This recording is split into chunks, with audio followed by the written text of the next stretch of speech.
Hello and welcome to this week's angling vlog. This week you join me on the banks of the Belmont estate and we're going to be having a fun day today fishing with a 30-year-old rod from my childhood, and hopefully we're going to catch some carp. Recently I was asked to do a talk on the barbel fishing for Limb Angling Club and I was super excited to take them up on the offer and do a talk at the event. Part of the talk I did talk a bit about my childhood, and it involved going into the loft at my dad's house and picking out some of the old bits of fishing tackle that we used to use. One of them bits of fishing tackle was the D.A.M rod that you can see on screen now. It was the rod that we used to use when we went fishing for big fish, 10-pound Maxima and this rod, and we were out fishing for carp, tench and sometimes Mr. Pike. That talk did bring back some memories, and as you can see on screen now, part of them was going up the canal, up them sandstone steps and onto the Bridgewater Canal that you can see there. And that is where I spent my childhood fishing with my dad. So let's not waste any time, let's get on the pools behind and see if we can get a bend in that rod. Right, so not knowing exactly what the rod can do, started off on Rowan. It's the one with the smallest carp in, up to about, what, maybe one or two eight pounders or something like that in here. The majority in the £5 range. Good place to start with it, you know, hopefully get a quick bite, just give us an idea about the rod. As I say, as a kid we used to use it for carp, pike, tench, and with this pool there's no snags, so yeah, and today is about just having fun and remembering those old times where we used to just go out with that 10-pound Maxima, the big fish rod, fishing for the big fish. I've just chucked a couple of pieces of bread down here, just gonna have a mooch around the pool and just see if we can get a bite. What I'm going to do while I've put this bread in, I'm going to nip over to U-Tree with the bigger carp in, and like I said today I was supposed to be going the river, so I've got some maggots and some corn and hemp. Just going to drop a little bit in the edge on spots that we can just keep going back and checking. So I chucked a bit of bread in here, give them a bit of time, get a bit of confidence, get them used to picking up pieces of bread, and hopefully when we come back it won't take us too long to get a bite. It's a beautiful day, like I said, blue skies, definitely not conditions for fishing a river that's low and clear. Just great to be off work and out in the sunshine. You can see there's one or two carp moving about. So I'll put a link to the top of the screen to a video that we did over there, and that is a nice little spot, nice and gravelly. But today, just being a bit different, I've picked this spot down here, just putting a little bit of bait in. It's where we're going to be fishing. If we come and target them on the bottom later on, and I always put some just close in, and that way the carp have got to come into shallow water, you know, to see them, and you'll know if they've been in. As you can see there, it's quite unmurky. If them carp come in, I'm expecting the water to be very coloured, and hopefully when we come back, you know, there's a bit of bait in there. Maggots, they love maggots, and maybe the water might be a bit more coloured and we'll see signs of them. So coming back to the pool, you can see signs of the carp down there. Most of the bread's gone, so they've been busy while we've been away, so looks like a good time to just drop a piece of bread down there and see if we can pick one up. But definitely, as you can see, just leaving them that little bit of time. They're used to picking up that bread now. So now I just imagine it's just a case of a matter of time till they find that piece of bread. And so they're used to picking up them pieces all the time. So I've gone just in a bit of open water to begin with. Obviously, again, it's a 30-year-old rod. It's been stored away for most of them years, so yeah, I want to give myself plenty of room to play the fish. Should be hook one, and hopefully it won't take too long. They're definitely hunting out pieces of bread that are left, and very active, moving around the pool. So hopefully, you see there, it's just going to be till one of them comes across that piece of bread. There we go.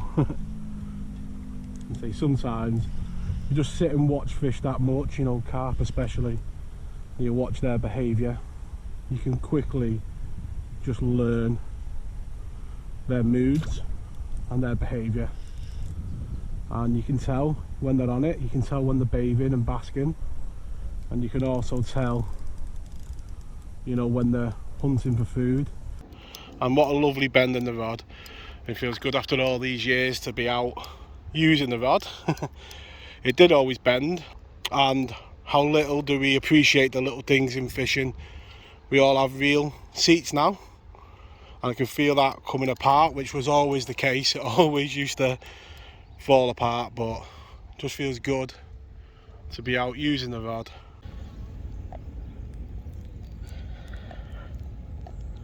What great fun that was.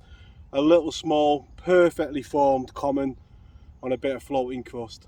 It's taken us probably, what, 20 minutes to get a bite, feed in the pool, nip into that other pool to put some bait in, and when we come back, like I say, it was just a matter of time.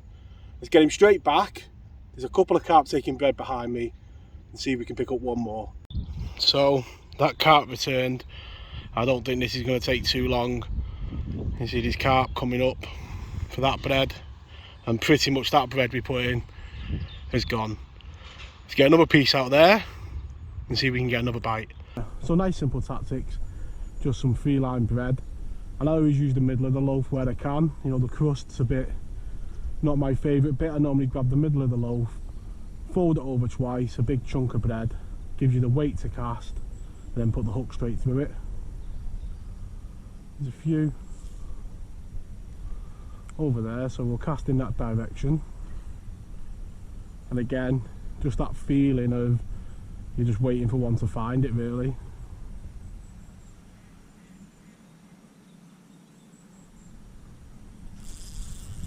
There we go. Didn't take too long, did it? See, I always say to people, the more times you go fishing, like I'm very fortunate that I've got an understanding partner that lets me go more than I really should, but it means you do spend a lot of time on the bank, and the more you watch fish, the more you get more in tune with them and understand their behaviour. The way they're behaving, I wouldn't be surprised if we got another opportunity, but it is great to be out using this rod again. Did all those years using it on the canal in the 80s and 90s, and if you want to see some canal fishing videos, maybe next year now, leave a comment down below and I'll try and get a couple of them on the channel. For me, fishing is all about the adventure, you know, getting a bend in the rod, and most of all having fun. And my biggest memory of those childhood years was having fun with my dad. Maybe we should get him out on the bank sometime and have some fun, most definitely. But let's get this lovely ghost carp straight back. So like I said then about hooking the bread, I always use the soft bit in the middle, just tear a piece off, fold it in half, nice big piece, dunk it once for a bit of weight, and you'll be surprised how far you can actually cast a piece of bread. I'm going to use the rest of this crust now, put a few more pieces out, see if we can get them back. So this type of fishing really is about keeping mobile and looking for those opportunities. Normally I'd bring my Quorum opportunist rod with me. Today, as you say, we've got the 30-year-old rod and it's doing okay so far. A landing net, telescopic landing net pole, everything I need is in that small little rucksack, and I've got my unhooking mat, and today's bait of choice, good old bread. Bread and surface fishing, it's very easy to start chasing them, and I think it's best just waiting till we see him either back down here or somewhere where he's feeding and put a bait near him. You can see there, it's only a matter of time before you get an opportunity. You know, it's very easy to waste a lot of time doing this, but you've got to make that judgment, and at the moment, you can see there, it's just worth waiting. You knew it was only a matter of time before that carp was going to eventually come across that piece of bread. And look at that for the beautiful little firecracker of a common. They don't half fight, Great fun on that rod, really enjoying being out on it today. Like I said at the start, we were going to go the river, but not a bad second choice. Let's get this fish straight back and we'll go and have a look at that other pool over the hill and see if anything's come onto that hemp and that corn and then a few maggots. I don't know whether the camera's picking it up or not, but since I've put that bit of bait in, you can just see the water has clouded up. I can see it here that there's bits of, you know, bottom coming up and the mud being stirred, so there's definitely a carp down there feeding. So that's why we put it so close in, so hopefully we'd start seeing a tail or two. But just the first sign that there's fish feeding in the swim.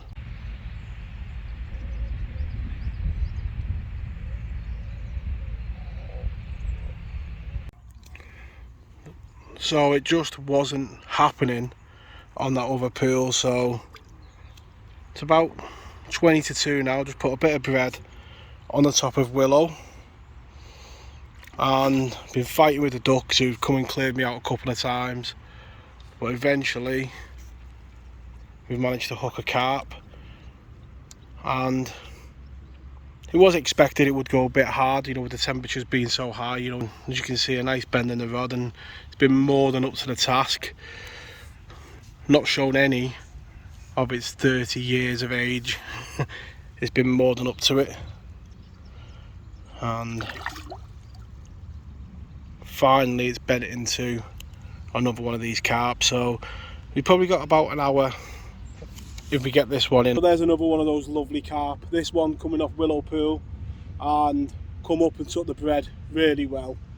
We had a bit of a lull in the middle where we just couldn't get them going on the bottom.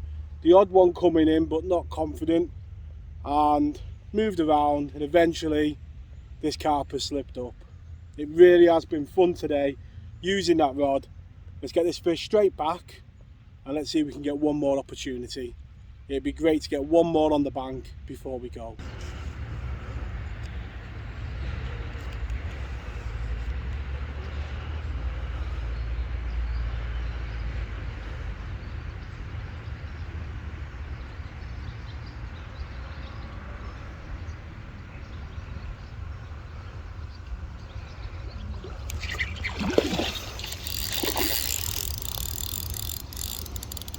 So it really has been the day of the commons, hasn't it?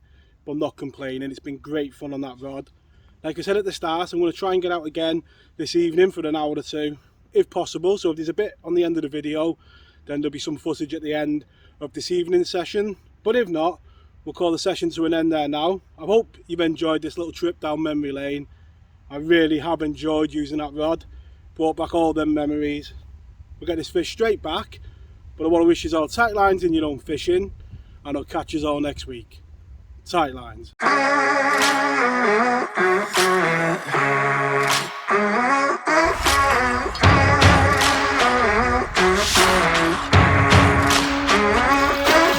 storm is coming, but I'm prepared. I'll be gone for a while, but don't be scared. Right now I don't know if I'll ever arrive where the grass is green and we're still alive. I hope I'll see you on the other side. I know that I'll be paying for the ride into the black hole. A lovely fish to properly end the vlog on. I've nipped back up this evening, and as you've seen, we've had a few fish. That lovely scaly one, what a battle on that rod. And it does make you appreciate little things like a reel seat handle that we have now.